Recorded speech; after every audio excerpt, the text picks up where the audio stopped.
Assalamualaikum warahmatullahi wabarakatuh. Bismillahirrahmanirrahim. Alhamdulillahi rabbil alamin. Wassalatu wassalamu ala asyrafil mursalin Sayyidina wa maulana Muhammad wa ala alihi wa sahbihi ajma'in, amma ba'd. Ibu-ibu, bapak-bapak dan saudara sekalian, jamaah salat subuh Mahya Taqwa yang insyaallah dimuliakan dan dirahmati Allah Subhanahu wa taala. Alhamdulillah, kita panjatkan syukur kepada Allah Subhanahu wa taala yang pada pagi hari ini atas limpahan rahmat dan nikmatnya kita semua bisa hadir di masjid salat subuh berjamaah, dan sekarang kita melanjutkan kajian ba'da subuh. Kita mohon kepada Allah Subhanahu wa taala semoga kitab yang kita baca ini, kita mohon kepada Allah Subhanahu wa taala semoga seluruh rangkaian ibadah kita di pagi hari diterima oleh Allah Subhanahu wa taala. Mari kita mulai kajian kita dengan berdoa bersama-sama. Bismillahirrahmanirrahim. Asyhadu an la ilaha illallah wa asyhadu anna Muhammadar Rasulullah. Raditu billahi rabba wa bil islami dina wa bi Muhammadin nabiyyan wa rasulah. Rabbi zidni ilman nafi'a warzuqni fahman wa hukma wa alhaqni bis salihin. Amin. Mohon bacaan surat Al-Fatihah sekali untuk pengarang kitab Nasihatul Ibad. Semoga kitab yang kita baca ini bermanfaat untuk kita semuanya. Ala hadiniyah Al-Fatihah. A'udzu billahi minasyaitonir rajim. Bismillahirrahmanirrahim. Alhamdulillahi rabbil alamin. Ar-Rahmanir Rahim. Maliki yaumiddin. Iyyaka na'budu wa iyyaka nasta'in. Ihdinas siratal mustaqim. Siratal ladzina an'amta 'alaihim ghairil maghdubi 'alaihim waladdallin. Amin.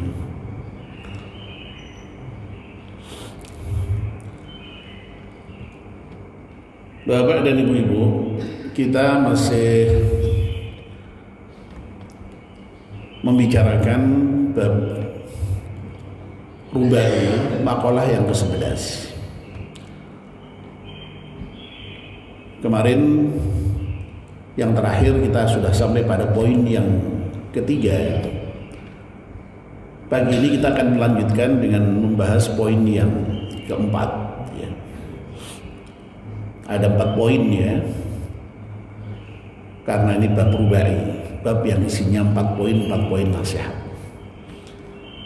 Nah, untuk supaya nyambung, saya ulang kembali ya sedikit bahwa makalah yang ke-11 dari bab rubai ini merupakan pengandikan Kanjeng Nabi Muhammad SAW yang menyatakan as-salatu imaduddin was-shamtu afdal.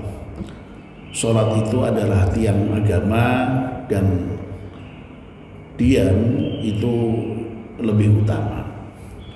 Was-sadaqatu tudfi'u ghadbar rabbi was-shamtu afdal. Sedekah itu bisa memadamkan kemurkaan Tuhan, kemurkaan Allah, dan diam itu lebih utama. Wasaumu junnatun minan nari, dan puasa itu merupakan perisai atau tameng dari neraka. Wasomtu afdal, dan diam itu lebih utama. Yang keempat yang akan kita bicarakan pada pagi ini, wal jihadu sanamuddin wasomtu afdal. Wal jihadu, dan jihad itu ya berjuang ya di jalan Allah.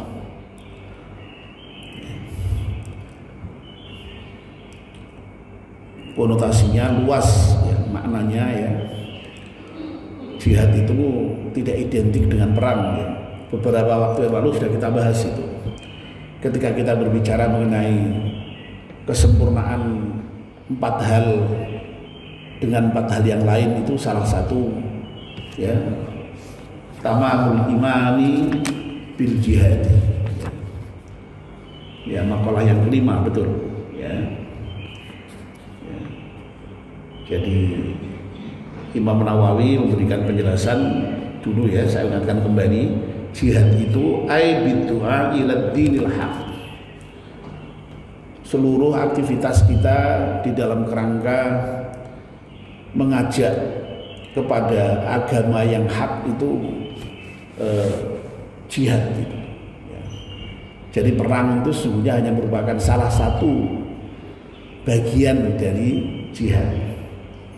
Dan biasanya kalau jihad dalam pengertian perang itu dalam Al-Quran digunakan istilah yang lebih khusus, yaitu al-qital. Ya, qital itu peperangan ya. Nah, Imam Nawawi belum sampai Nawawi ini. Wal jihadu, jihad sanamuddin. Ya. Kalau ini terjemahan letternya, sanam itu sebenarnya punuk ya. Punuk itu apa ya? Kalau unta itu bagian yang paling tinggi itu sanam namanya itu ya. Nah ini oleh Nawawi, punuknya agama itu yang dimaksud ya ai a'lahu inta'ayyana ya. Maksudnya itu ya, yang namanya jihad itu merupakan apa namanya yang tertinggi, berarti ya. Agama, bagian agama yang tertinggi, kira-kira begitu ya. Ya, puncaknya agama, berarti puncaknya agama. Inta'ayyana, ketika itu menjadi wajib ain.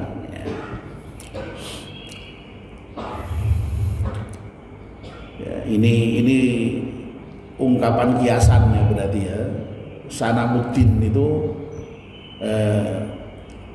punuk ya, agama duwe punuk itu ya.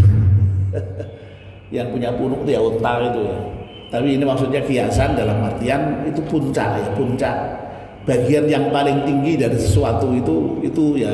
Kalau konteksnya unta ya, itu ya punuk itu yang paling tinggi kan, yang paling yang di atas itu ya.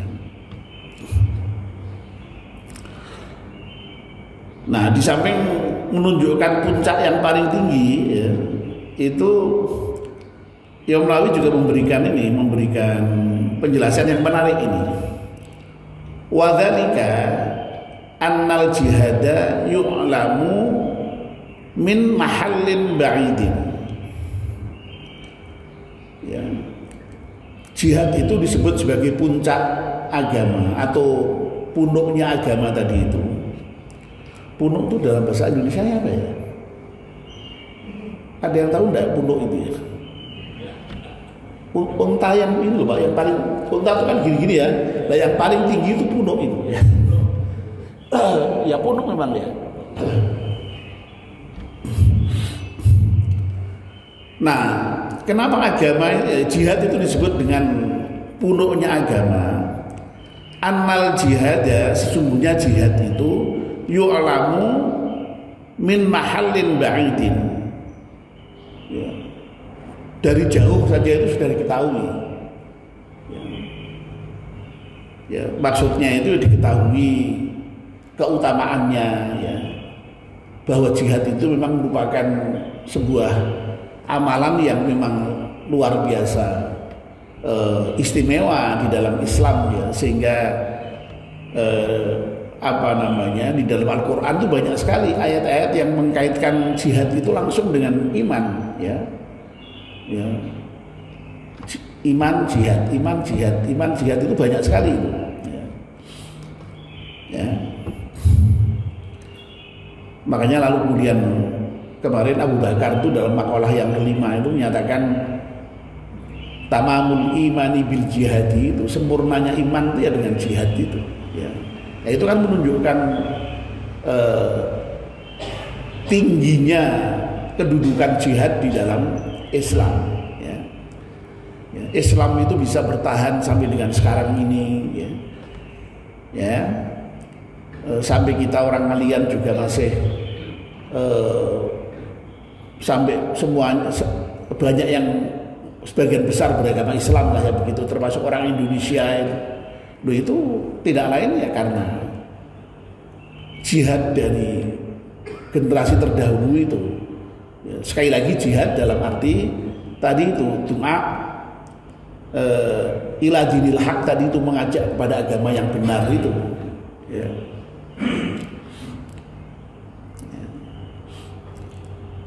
Nah, ini penjelasannya menariknya di sini ya.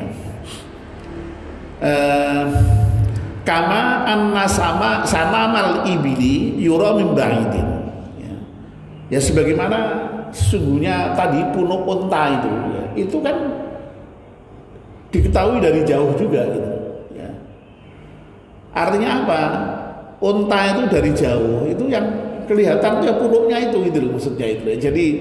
Jadi artinya bagian yang menonjol dari unta itu punuknya itu. Nah, agama Islam itu ya jihad itu merupakan bagian yang menonjol, punya kedudukan tinggi sebagaimana yang punuknya unta tadi itu. Dari jauh udah kelihatan karena saking jelasnya. Jadi ini kiasan, makna kiasan ya, makna simbolik ya, tidak lalu jihad itu punuknya agama beneran ya. Jadi jihad itu merupakan bagian yang punya kedudukan tinggi yang dari jauh aja udah kelihatan gitu. Karena saking jelasnya itu, kira-kira begitu. Ya makna simboliknya itu ya, makna kiasannya itu. Ya. Nah, ini penjelasan tentang jihad sebagai sanamuddin itu, sebagai punuknya agama atau puncaknya agama itu. Menarik ini ya, jadi dikiaskan dengan unta itu, bagian dari unta itu ya. Wasabtu afdal ya. Dan diam itu lebih utama ya. Jadi ini dalam makalah yang ke-11 bab rubah ini Nabi kita ya, yang kemudian dikutip dalam kitab Nasihatul Ibad ini menjelaskan betapa mulianya diam itu ya, betapa keutamaan diam itu sangat tinggi ya, sehingga dikaitkan dengan sholat, dikaitkan dengan sedekah, dikaitkan dengan puasa, bahkan juga dikaitkan dengan jihad itu ya. Semua itu kan mulia semua itu. Sholat itu luar biasa, ibadah yang paling tinggi ya. Diam dikaitkan dengan puasa. Sedekah ya, tinggi kedudukannya, puasa tinggi kedudukannya ya. Ya. Nah, termasuk jihad ini tinggi, dan semua setelah ditunjukkan ketinggian dari sholat, ketinggian sedekah, keutamaan puasa, keutamaan jihad itu diiringi selalu dengan as-shamtu afdal ya. Ini menunjukkan sekali lagi betapa yang namanya diam itu merupakan hal yang sangat utama ya. Nah, ini kemudian Imam Nawawi memberikan penjelasan juga cukup panjang, saya bacakan saja ya. Mengapa kok yang namanya puasa diam itu utama itu ya. Imam Nawawi menyitir sebuah hadis ya. Qala sallallahu alaihi wasallam, Kanjeng Nabi Muhammad sallallahu alaihi wasallam dawuh, as-shamtu hikam ya. Jadi diam itu mengandung banyak hikmah ya. Banyak manfaat, banyak kebaikan ya. Wa qalilun fa'iluhu, tetapi yang bisa melakukan diam itu ternyata sedikit gitu ya. Ya Allah ya. Ya berarti pada umumnya orang itu memang susah untuk diam, itu susah ya. Biasanya itu ya tadi itu ya banyak bicara itu, banyak ngomong itu ya. Ya. Nah ngomong kalau bermanfaat aja masih baik ya, dan memang baik ya. Ya sudah kita bicarakan ya kemarin ya. Oh ya, kalau memang tidak diamnya itu karena zikir, tidak diamnya karena membaca Quran, tidak diamnya karena sedang berbicara ilmu, nah itu lebih utama. Tapi kalau bicaranya itu bicara yang yaknah, ya itu yang tidak baik gitu. Ya. Nah, jadi makanya yang namanya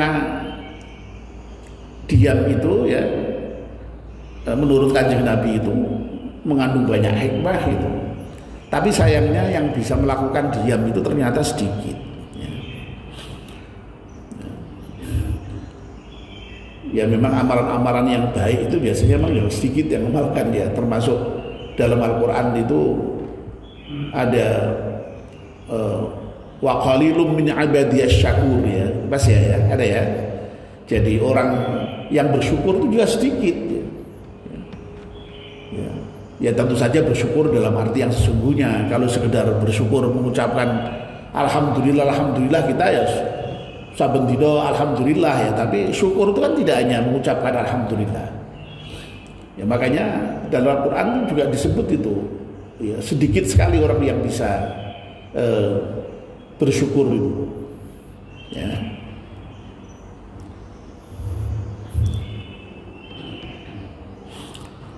Ada yang lain qalilan ma tashkurun, betul Mas ya. Jadi itu menunjukkan sedikitnya orang yang bersyukur. Lah orang yang bisa diam itu ternyata Nabi juga sedikit gitu. Ya. Sedikit. Rawahul Qudai an Anasin wa Dailami an Ibni Umar. Ya. Jadi ini diriwayatkan oleh Qudai dari Anas dan Dailami dari Ibnu Umar.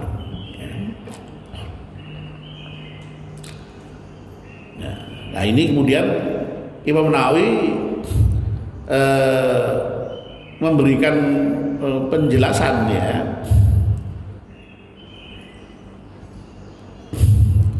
yang dimaksud dengan as-samtu hikamun wa qalilun fa'iduhu ini ya, itu maksudnya ainafi'un yamna'u minal jahli ya. Jadi kenapa kok yang namanya hikmah yang dimaksud dengan as-samtu hikamun itu apa ya? Bukan kenapa, apa itu? Maksudnya adalah bahwa as-samtu hikmatun, diam itu adalah hikmah. Itu pun masih diberi penjelasan ainafi'un yamna'u minal jahli ya. Yang diam itu memberikan manfaat, bisa mencegah kebodohan ya, bisa mencegah kebodohan ya. Nah waqalla man yasmutu amma la faidata fihi, dan sedikit orang yang diam dari hal-hal yang tidak membawa faidah di dalam hal-hal tadi ya. Waman yamna'u ya nafsahu 'anil nutqi bima yushiruhu, dan orang yang, dan sedikit juga orang yang mencegah dirinya dari perkataan yang dengan perkataan itu kemudian menjadikan dia menjadi jelek gitu ya, begitu ya. Jadi ini sudah hampir sama dengan yang sudah kita bicarakan sebelum-sebelumnya ya. Intinya bahwa hikmah itu kok hikmah lagi, diam itu penuh dengan hikmah gitu ya, bisa memberikan manfaat, mencegah kebodohan ya. Dan sedikitnya orang yang mengerjakan tadi itu memang sedikit orang yang kemudian bisa diam dari hal-hal yang tidak ada faedahnya itu ya. Nah kalau ada faedahnya ya memang sekali lagi lebih baik bicara ya, lebih baik melakukan sesuatu, tidak diam ya. Wa min thamma qila min bahril khafif ya, dari situlah kemudian ada sebagian penyair yang kemudian membuat syair, dan syair ini min bahril khafif, dengan bahar khafif ya. Jadi di dalam kitab Nasahul Ibad itu Imam Nawawi seringkali mengutip syair ya dari beberapa penyair dengan bahar yang berbeda-beda ya. Kalau bapak-bapak mungkin lupa, saya ulangi lagi, yang namanya syair dalam bahasa Arab ya, itu ada polanya ya, ada wazannya ya. Lah wazan itulah yang kemudian yang berbeda-beda, itu yang disebut dengan bahar itu ya. Nah, kalau kita ini kan membuat pantun itu kan sembarangan ya. Kadang-kadang panjang gitu ya, anunya itu apa sampirannya istilahnya ya. Sampirannya itu betul, sampiran itu ya, yang di awal itu ya, itu kadang-kadang panjang tapi kadang-kadang sedikit ya, pendek sekali ya. Yang pendek itu biasanya itu kalau menutup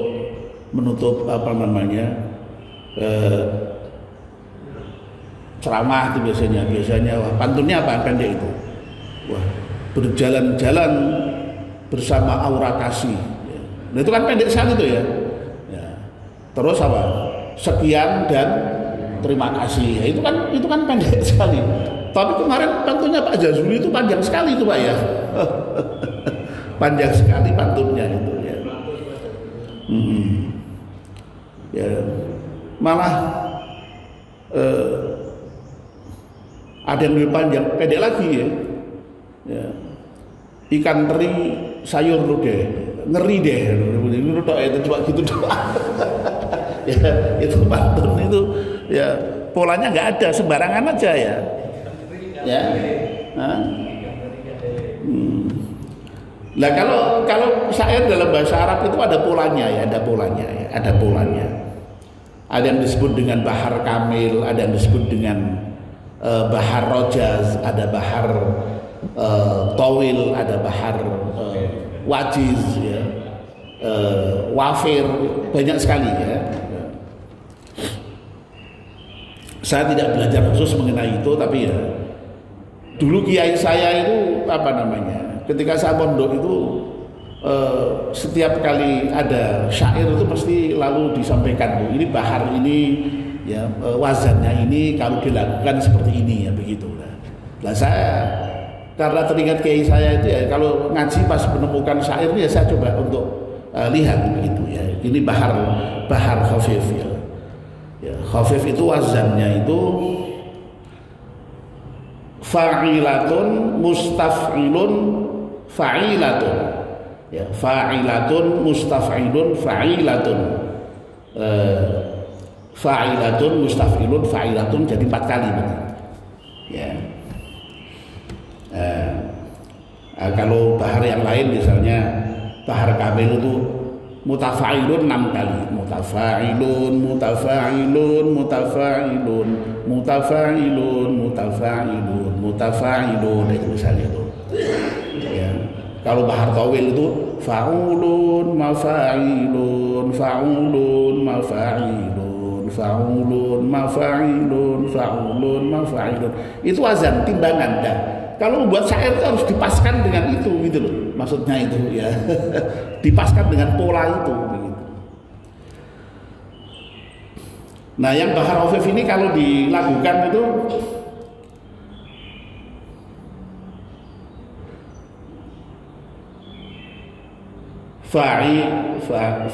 fa'ila fa'ilatun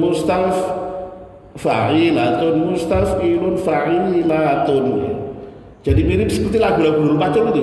Gundul pacul gembelengan, fa'ilatun mustaf'ilun fa'ilatun. Nah gitu kira-kira begitu kalau dilakukan itu ya. Ya. Nah ini kalau di dalam syair ini, ya kafirul fuduli qasir qalila qad farashtal fudula ardun watulan qad akhadta minal qabihi bihaddin faskutil ana in aradta jamilan. Ya kafirul fuduli qasir qalila qad farashtal fudula ardun watulan qad akhadta minal qabihi bihaddin faskutil ana in aradta jamilan. Nah, ya, ini dilakukan dengan gundul-gundul pacul pas ini syair ini. Ya Allah. Jadi ini apa namanya ilmu dalam bahasa Arab ya, dalam ilmu kaitan dengan bahasa Arab itu ada yang disebut dengan arud ini ya, jadi terkait dengan syair-syair ini. Nah sehingga kalau penyair membuat syair itu ya melepaskan pola-pola ini menggunakan bahar kamil, bahar tawil, bahar rajas, bahar basit, sehingga kemudian bisa dilakukan. Semua syair itu termasuk yang dalam kitab berjanji itu, ya Rabbi sholli alam, itu tidak ngawur, itu semua ada polanya itu. Sholatullahi malahat kawakib, itu juga ada polanya semua itu ya.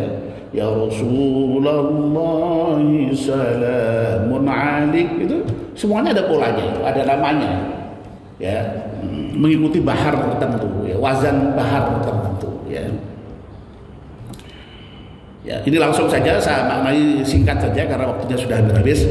Ya kafirul fuduli, wahai orang yang terlalu banyak ya, melebihkan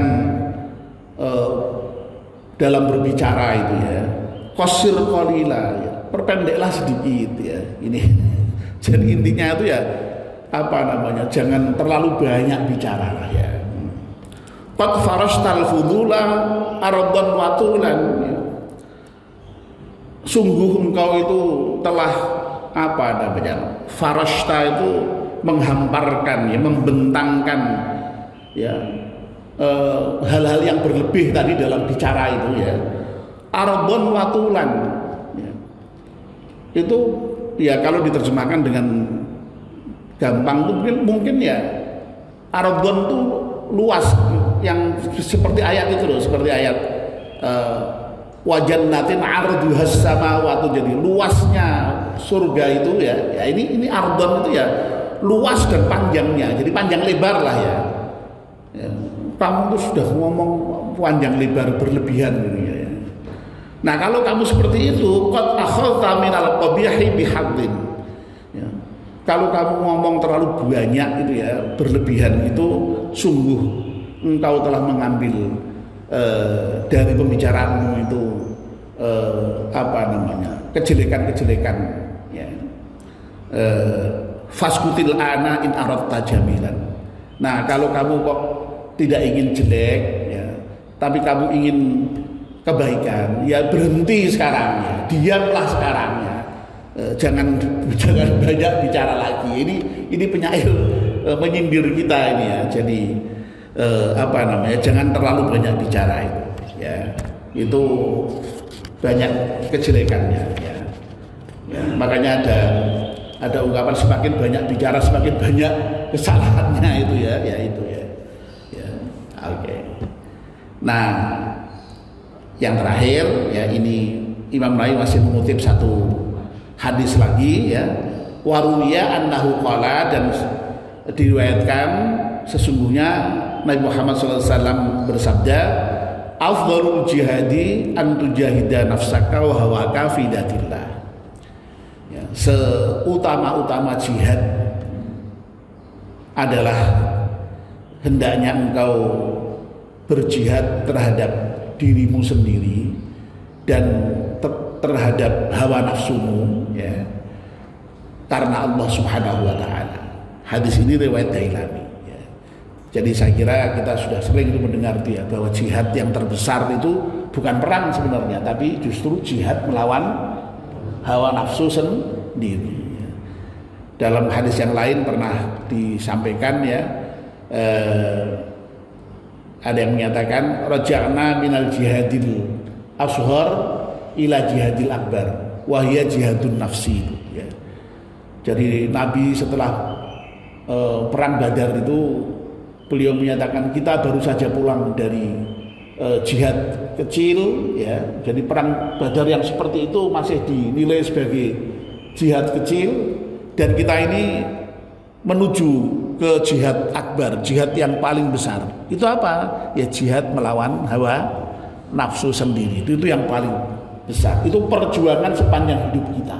Ya, perjuangan sepanjang hidup kita. Jihad sepanjang hidup kita, bahwa nafsu kita itu memang harus kita perangi, dalam arti jangan sampai nafsu kita itu kemudian lalu menguasai diri kita. Nafsu kita itu selalu kita tundukkan supaya nafsu kita itu menjadi baik, menjadi nafsu mutmainnah, itu tidak menjadi nafsu yang amarah itu. Ya. Baik, saya kira Bapak dan Ibu ya cukup sampai di sini. Ini berarti pembicaraan mengenai makalah yang ke-11 dari bab Rubai ya, itu sudah selesai, dan insya Allah nanti akan dilanjutkan makalah yang ke-12. Mudah-mudahan kita tetap masih diberi kesehatan ya, dan kesempatan untuk bisa mengaji kitab Nasional Ibad ini ya. Mari kita akhiri dengan doa bersama-sama. Bismillahirrahmanirrahim. Wal 'ashri innal insana lafi khusrin illa alladziina aamanu wa 'amilus shalihati wa tawashaw bil haqqi wa tawashaw bis sabr. Subhanakallahumma bihamdika asyhadu an la ilaha illa anta astaghfiruka wa atubu ilaik. Wassalamualaikum warahmatullahi wabarakatuh.